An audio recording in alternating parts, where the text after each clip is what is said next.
आप देख रहे हैं कथा व्यथा यूट्यूब चैनल की स्पेशल प्रस्तुति, जिसका आदि न अंत, वो है अनंत। जटिल कथाएं आपकी भाषा में। नमस्कार।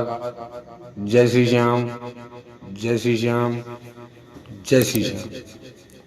कथा व्यथा यूट्यूब चैनल की अद्भुत प्रस्तुति अनंत 2 में आपका स्वागत है, जिसमें आप सुन रहे हैं श्रीमद् भगवत महापुराण की कथा सरल और सुंदर भाषा में, आपकी भाषा में।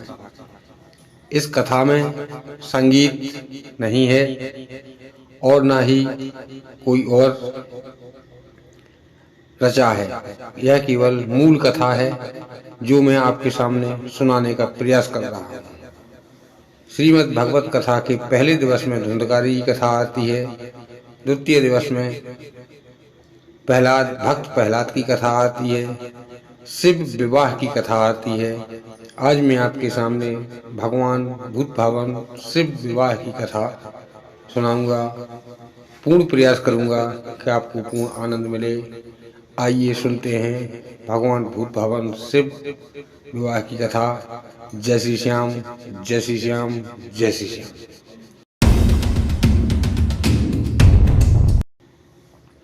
पहले सुनते हैं भगवान भूत भावन शिव का विवाह जिनसे हुआ, उनके पिता की कथा। भगवान भूत भावन शिव का विवाह देवी सती से हुआ था।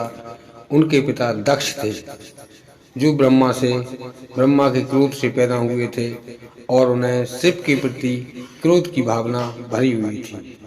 क्योंकि किसी कारणवश, वो मैं आपको नहीं बता सकता, भगवान शिव ने ब्रह्मा का 5वां मस्तक काट दिया था। वो कथा अलग है, इसमें शामिल नहीं करूँगा। इस कारण से जब दक्ष को यह बात पता चली कि मेरे पिता का भगवान शिव ने 5वां मस्तक काट दिया था, इसलिए वह उनसे नफरत करते थे। जायज़ सी बात है, आज जिसके पिता को कोई प्रताड़ित करे, वह पुत्र उसका साथ कभी नहीं देगा। दक्ष की शादी हुई। दक्ष की 52 कन्याएं हुई, जिनमें से 27 चंद्रमा को दी गई, 2 सप्त ऋषियों को दी गई, और उनमें से एक गंगा थी, एक सती थी, और ऋषियों को दी गई। समस्त का वर्णन यदि करूँगा तब यह कथा इसी में 30 मिनट की कथा हो जाएगी। इसीलिए सार संक्षिप्त में आपको बताने का प्रयास कर रहा हूँ। अब आइए माँ सती पर। माँ सती बचपन में छोटी थीं, सखियाँ खेलती थीं, लेकिन सती जी भगवान भूत भावन शिव की मूर्ति बनाती, उन पर बेलपत्र अर्पित करती, दूध दही सब जो कुछ भी भगवान पर चढ़ाया जाता है, वह बाल्यकाल से ही भगवान शिव के प्रति लगाव रखती थी। इस प्रकार से धीरे धीरे समय व्यतीत हुआ। जब समय व्यतीत हुआ तब बड़ी हो गई सती जी, सब कन्या विवाह योग्य हो गई। तब दक्ष ने कहा कि मैं सब कन्याओं का विवाह अपने हिसाब से करूंगा।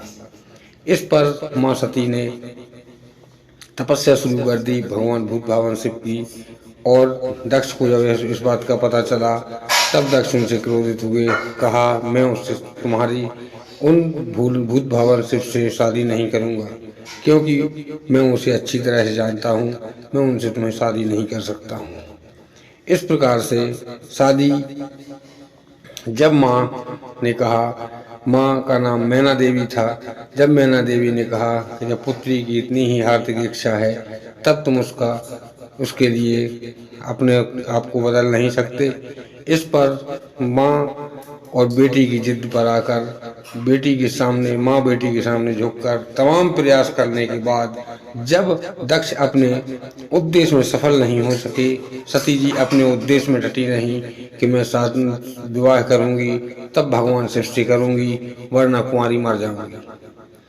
जब इतनी बात उनके पिता को पता चली तब पुत्री पर उन्होंने हाथ उठाना उचित नहीं समझा। नाना प्रकार से समझाने के बाद जब नहीं समझी तब वह तैयार हो गए और बोले ठीक है, जैसी तुम्हारी इच्छा है, मैं तुम्हारा विवाह भूत भावन शिव से किए देता हूँ। इस पर जब ऋषि लोगों को पता चला, समस्त लोगों को पता चला, तब उन्होंने कहा कि ठीक है। समस्त देवता खुशियां मनाने लगे। अब तो भगवान शिव की विवाह की तैयारियां शुरू हो गईं। कैलाश पर उत्सव मनाया जाने लगा। समस्त देवी देवता, समस्त राक्षस भगवान शिव के पास आए, शिव को बधाई दी और बारात में जाने के लिए तैयार हो गए। अब भगवान भूत भावन शिव की बारात में चलने को कई प्रकार से, नाना प्रकार से तैयारियां हुई। कई लोग अपने अपने साधनों से जा रहे थे। देवता भी थे उसमें, राक्षस भी थे, भूत प्रेत, गण प्रेत, देवता, किन्नर, यक्ष, नाग, नर, जितने भी धरती पर जीव जंतु थे, जितनी भी जातियां थीं, सभी भगवान भूत भावन शिव के विवाह में बारात में जाने के लिए तैयार हुई। इस पर भूत भावन शिव के यहाँ कैलाश पर यहाँ पर पहले एक रिवाज था कि माँ सती के घर से हल्दी जाती थी। पहले ये होता था कि लड़की के घर से हल्दी जाएगी और वो हल्दी लड़के को चढ़ाई जाएगी। इसके बाद वो हल्दी फिर लड़की के घर पर जाएगी और फिर लड़की उस हल्दी को लगाएगी। यह हल्दी की रस्म होती थी पहले, जिस प्रकार से आज होता है। आज वैसे हल्दी आ जाती है, लेकिन इस प्रकार से नहीं होता, इस प्रकार से उस समय होता था। अब राक्षसों ने सोचा कि यह विवाह नहीं हो सकता है, नहीं करने दिया जाएगा। इस पर जो व्यक्ति माँ पार्वती के यहाँ से, माँ सती के यहाँ से हल्दी लेकर आ रहा था, उसे राक्षसों ने मार दिया और उस हल्दी को एक नदी में बहा दिया, विलुप्त कर दिया। जब समय हो गया, भोलेनाथ के यहाँ हल्दी नहीं पहुंची, तब लोगों ने कहा हल्दी नहीं आई। जानकारी ली गई, लेकिन कोई जानकारी नहीं मिलने पर भगवान भूत भावन शिव ने कहा ठीक है, हल्दी नहीं आई, कोई बात नहीं, मैं भस्म से ही काम चला लेता हूँ। तब उन्होंने अपने सर पर भस्म का लेप शुरू कर दिया और भगवान भूत भावन शिव ने अपने पूरे शरीर में भस्म रमा ली। जटाजूटधारी तो पहले से थे ही, जब भस्म रमा ली, अब तो भगवान भूत भावन शिव अच्छे भी लग रहे थे और वैसे आज के ज़माने के हिसाब से किसी को पसंद आ रहे थे, किसी को नहीं आ रहे थे।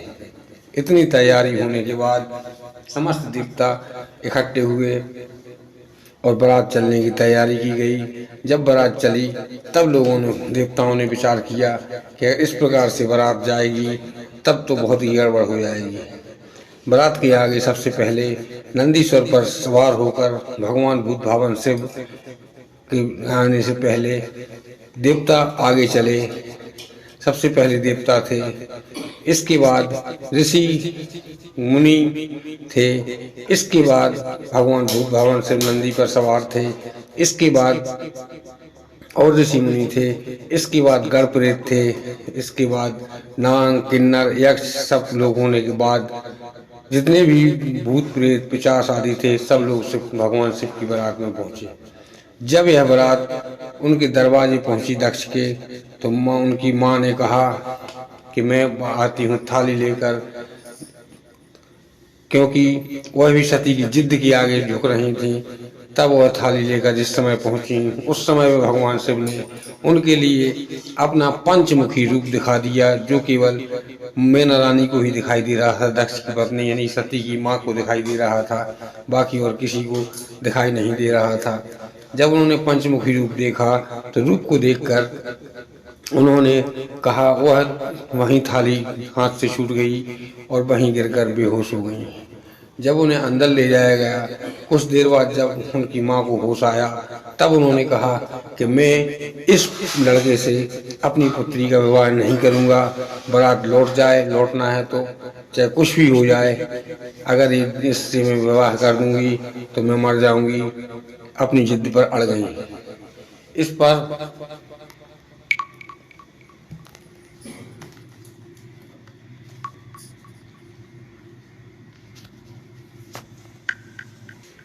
यह बात सुनते ही सारे देवताओं में खलबली मच गई। ब्रह्मा, विष्णु, भगवान भूतभावन शिव और समस्त देवी देवता को एक स्थान पर रुकाया गया। उन्होंने दक्ष को बहुत समझाया। दक्ष ने अपनी पत्नी को समझाया। पत्नी एक ही जिद पर अड़ी हुई थी कि मैं इस रूप वाले से शादी नहीं करूंगी, चाहे मैं कुछ भी हो जाए, मरने को तो तैयार हूँ, मर जाऊंगी, लेकिन इनसे शादी नहीं, अपनी पुत्री की शादी नहीं करूंगी। इस पर दक्ष ने समझाया कि चलो ठीक है, रात हो चुकी है, अब सोते हैं, सुबह तुम्हें दूसरा लड़का दिखाया जाएगा, उससे तुम शादी कर सकती हो। इस पर माँ मैना रानी ने कहा ठीक है, यदि मुझे पसंद होगा तभी होगा। इतना सुनकर समस्त देवी देवता,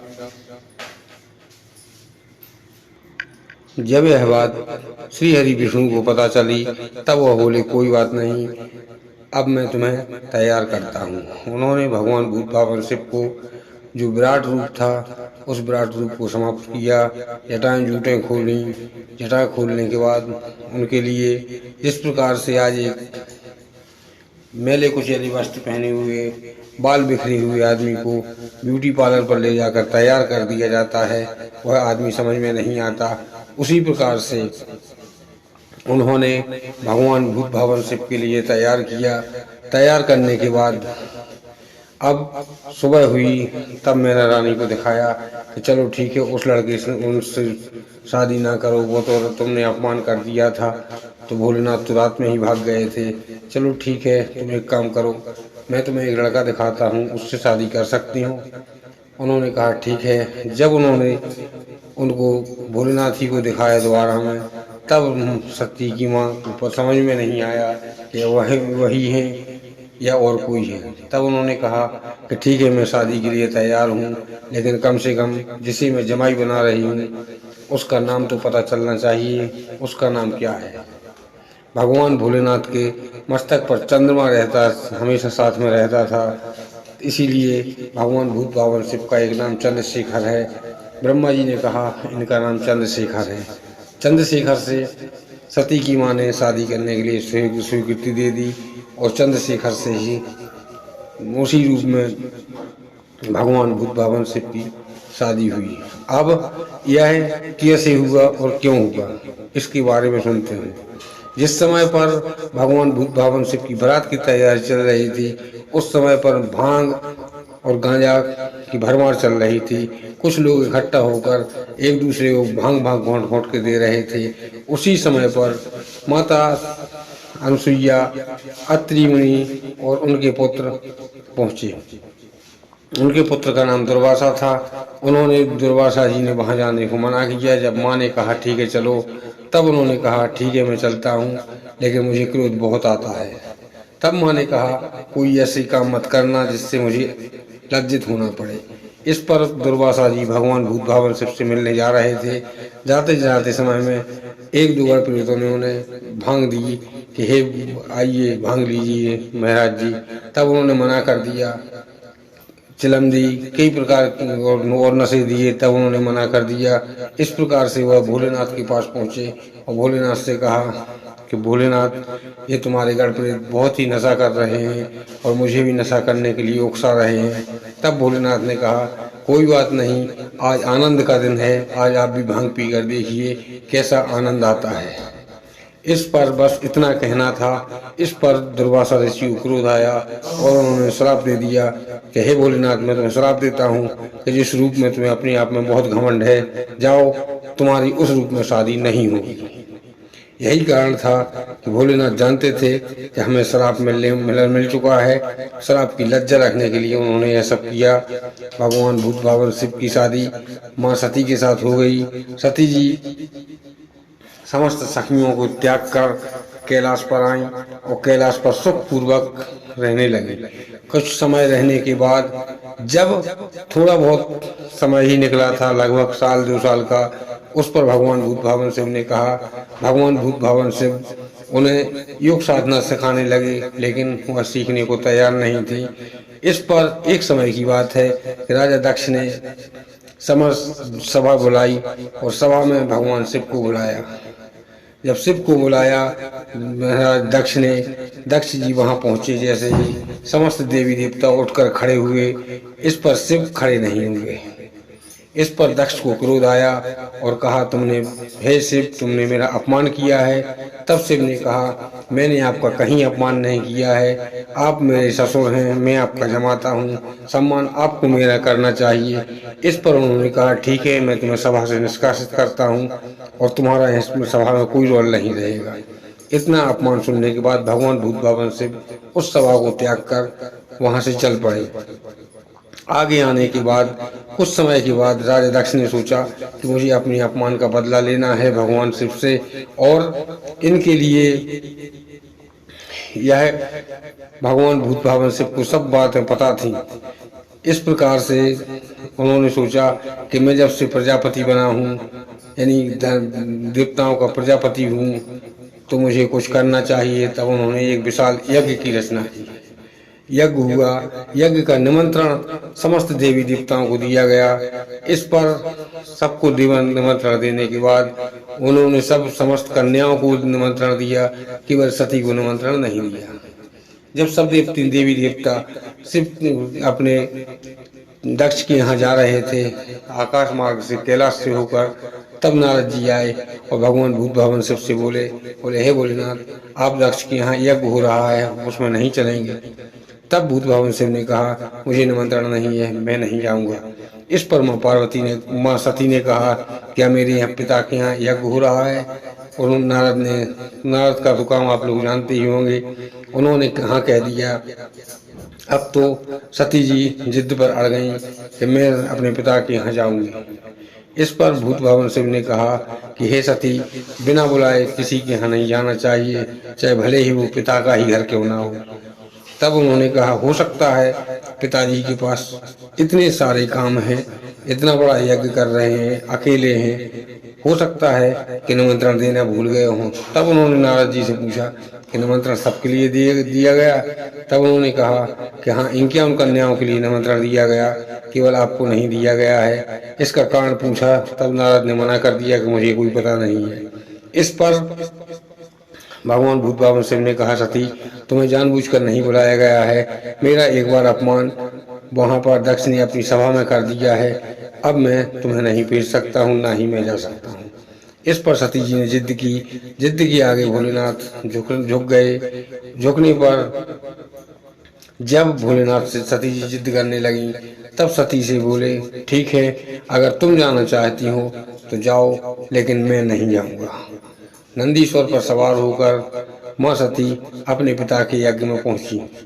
जब ही पिता के यज्ञ में पहुंची, दरबारों ने उन्हें अंदर जाने से रोका कि पुत्री, आप अंदर नहीं जा सकती हैं। नंदी को बाहर खड़ा कर दिया गया। सती बोली, मैं अंदर जाऊंगी, मुझे नहीं जानते। तब वह बोले, पुत्री, मैं तुम्हें जानता हूँ, तुम्हारा घर है, लेकिन मुझे आदेश है।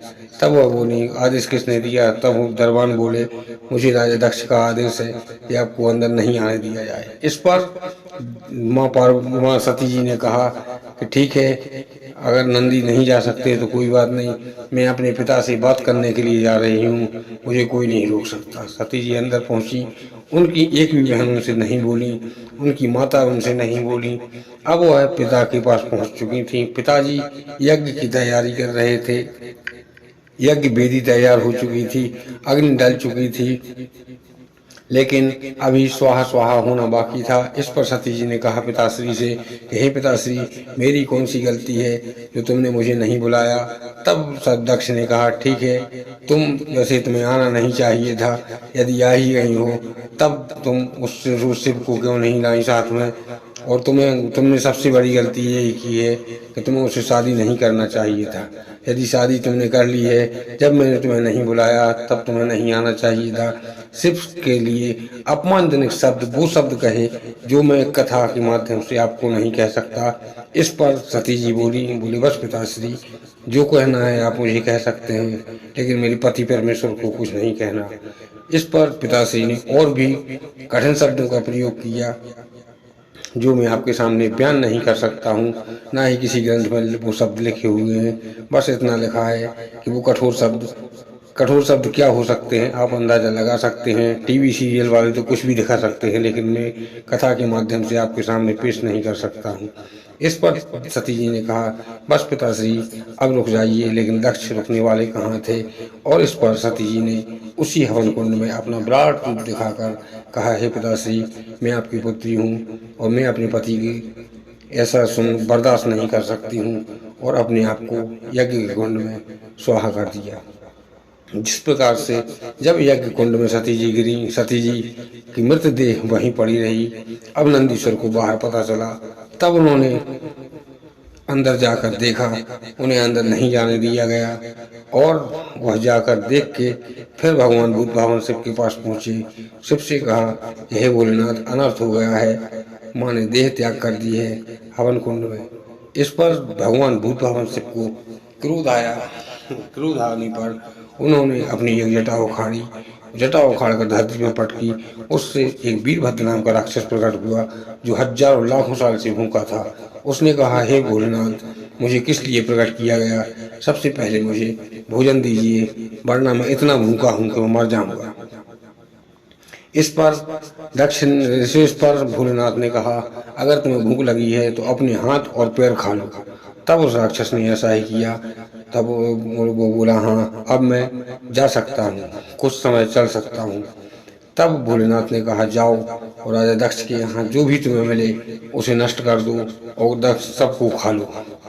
तब वह रुंड ढड़कता हुआ आया, और ढड़कता हुआ आने के बाद इस पर वीरभद्र वहां से अपना रुंड ढड़काते हुए राजा दक्ष के यहाँ पहुंचे, और राजा दक्ष के यहाँ अपना रुंड पूरे में इधर से उधर ढड़काया, हजारों लाखों आदमियों को मार दिया।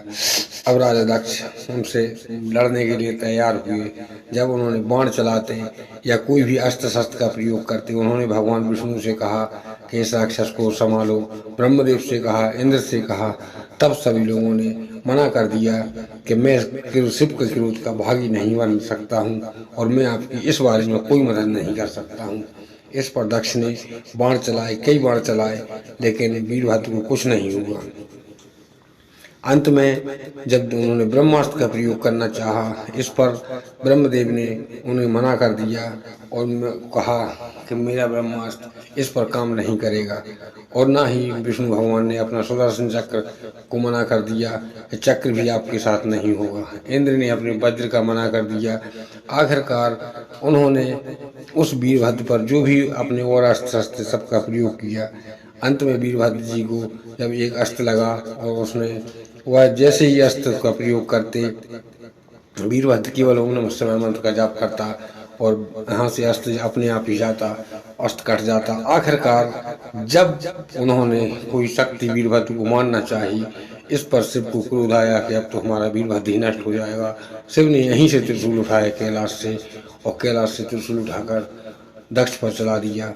कैलाश से त्रिशूल हटकर जाकर सीधा दक्ष के सर में लगा, और दक्ष का सर धड़ से अलग हो गया, और वह दक्ष का कटा हुआ सर जाके हवन कुंड में गिरा। कई कथाओं में लिखा है कि हवन कुंड में जल के भस्म हो गया था, कई कथाओं में लिखा है कि कहीं दूर गिरा था। अब इस बारे में क्लियर भेद में कुछ नहीं कह पाऊंगा, लेकिन भगवान भूत भावन शिव ने त्रिशूल जरूर मारा था और दक्ष का सर कटा था। इस पर जब शिव को अत्यंत क्रोध आया, और वह पार्वती की मायके सती की मायके चल दिए और वहां पहुंचे। वहां जब लोगों ने देखा भगवान भूत भावन शिव को, तो भगवान भूत भावन शिव आंखें लाल किए हुए कांप रहे थे। चारों तरफ घोर मौत नाच रही थी। जहाँ से निकल जाते लोग उनकी नजरें नहीं मिला पाते, और जाकर अपनी सती को उठाया, और उठाने के बाद वहाँ से चल दिए। वहाँ से कैलाश आते समय 9 रातों का समय लगा, इसीलिए नवरात्रि बनी। और 9 जगह जहाँ रखा वहाँ बड़ी बड़ी देवियाँ पहाड़ों पर बनी। इस प्रकार से आखिरी दिन जब कैलाश में लाने वाले थे, तब उन्होंने सोचा कि अगर कैलाश पर सती जी की देह पहुंच गई तब तो अनर्थ हो जाएगा। भगवान भोलेनाथ इस देह का मोह नहीं त्याग पा रहे थे। तब भगवान विष्णु ने भोलेनाथ से प्रार्थना की कि हे भोलेनाथ, अब क्या किया जाए। तब उन्होंने मन में ही इस प्रकार से, आज फोन पर बात होती है, उनकी बात हुई कि जो तुम्हें करना है वो तुम करो, जो हमें करना है वो हम करेंगे। इस पर विष्णु भगवान ने सुदर्शन चक्र छोड़ा और सती की देह के 52 टुकड़े हुए और जो धरती पर 52 शक्तिपीठ के रूप में स्थापित हुए। इसके बाद भगवान भूत भावन शिव 27 कल्प की समाधि में लीन हो गए। यह थी भगवान भूत भावन शिव सती के साथ विवाह, सती का देह त्यागने की कथा। कथा बहुत लंबी है, यदि और लंबी सुनाऊंगा तो कम से कम 2 या 3 घंटे की समय इसी कथा में लग जाएगा। इसीलिए अपनी वाणी को विराम देता हूँ। शेष कथा अगले भाग में सुनेंगे। जय श्री श्याम, जय श्री श्याम, जय श्री श्याम। कथा